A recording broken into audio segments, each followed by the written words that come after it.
Mkhwanazi has accused two members of parliament, Fadiel and Dianne Kohler Barnard, of interference in the police force. Now, he accused DA MP Kohler Barnard of breaking the law and fueling conflict within crime intelligence. Let's have a listen to how Mkhwanazi detailed this.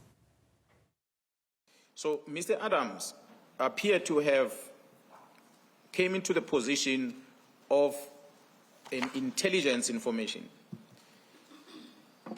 And this information is classified on its nature that Mr. Adams should not be in possession of. So it is an information that is intended for another structure of parliament. If it comes to his possession and as a lawmaker, as a person who is serving in parliament, he ought to know that when I'm in possession of information from crime intelligence that is classified, it must be handed over to the Joint Standing Committee of Intelligence so that it can be interrogated, regardless of the status of that information.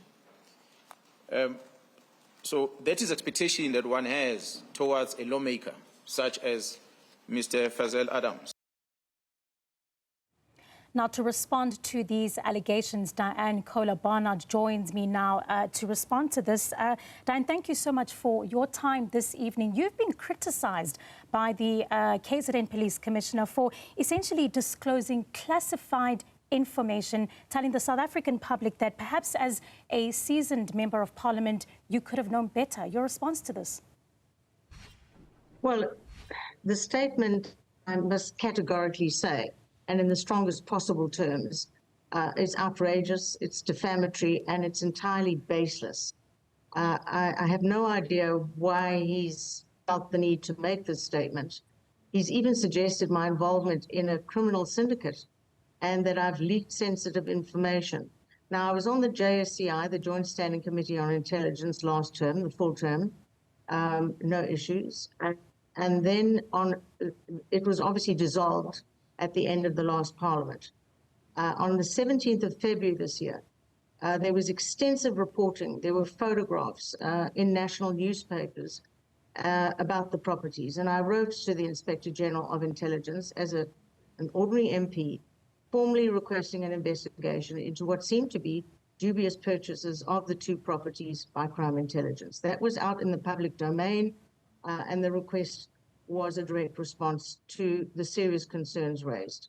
My inquiries to the Minister of Public Works, for example, confirmed that no approach had been made for the properties. There are many public works properties that are utilized, and that's basically a fundamental legal requirement for such acquisitions. Now, the various reports in the newspapers suggested the purchases were approved internally by high-ranking SAPS crime intelligence members, bypassing proper procedure, and that raised significant red flags. Bear in mind that the Joint Standing Committee on Intelligence took a full year from the time of the national election to operationalize. So it was months before the committee was formally constituted that I wrote to the Inspector General of Intelligence. 2.5 months. Now, I served as a member during the last term, and I know once you are sworn into the committee, no member may share anything spoken of within that committee. When we were sworn into the committee, that then was the rule, and I had not been sworn into any committee. As such, obviously, I cannot today speak of the outcome of the investigation by the Inspector General of Intelligence because the report was presented to the committee. Now, for it to be suggested, as some headlines read today, that I was somehow part of a criminal syndicate is absurd. I've spent 21 years in Parliament passing laws and ensuring that they go through Parliament and they are implemented. To make such a claim is outrageous. The Lieutenant told the Judicial Commission that they could Google my statement, but in the same light, a few minutes of research on Google would have shown him that the initial reports of the two properties appeared in the media where they appeared, and that I then subsequently reacted to those reports and said that I had approached the Inspector General. Mkhwanazi, I was only 2 months later. So really, what he's come out with is outrageous. I understand that from Mkhwanazi's side, he argues that that very statement, by going public with it, you may have forced intelligence officials in some way to defend themselves and risk exposing more state secrets. Do you accept perhaps maybe that they may have been, apart from your side, despite the fact that it was perhaps public, but issuing the statement may have undermined their efforts as well? Absolutely not. This was out in the public domain.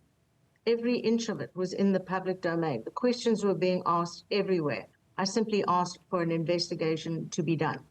So I didn't predetermine the matter. I didn't predetermine the outcome. I asked the correct person as an ordinary MP, not a member of the JSCI, which did not exist at that stage, to do the investigation. So for him to suggest that somehow I was forcing somebody to do something, no. I asked the Inspector General to investigate. That is what I did.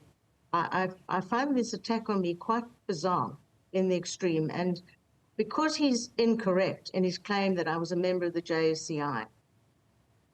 And I'll just have to ask, there is another MP that's also been accused this afternoon in regards to that, and that's Fadiel Adams, also implicated in that. Between the two of you, I would say, is your matter perhaps different from his, given the fact that he, of course, should have not had any access whatsoever to any type of intelligence information? It's totally different. He has claimed that he had in his hands classified information. I mean, that, as far as I know, is a criminal offense right away. So it has to be determined how he came upon it.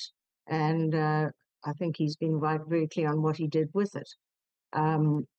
That's not something I've ever done or ever would do.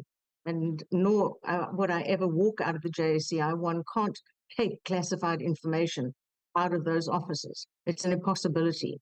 So what he's been up to is none of my business, but it's very bizarre indeed.